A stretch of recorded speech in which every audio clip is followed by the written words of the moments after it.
मुझ पे भरोसा जरा। যাকে কাশ্মীরের জেলে রহস্যজনকভাবে কার্যত খুন করা হয়েছিল এবং তার সেই যাত্রার যিনি সহযোগী ছিলেন সেই মাখনলাল সরকার ৯৭ বছর বয়স হয়েছে তার, তিনিও আজকের দিনে আমাদের এখানে এসে উপস্থিত হয়েছেন।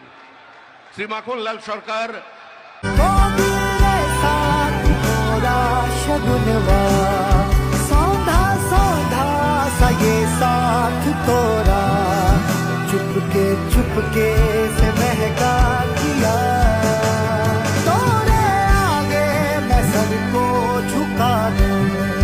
तोरे सपने पलक पे बिठा दूं,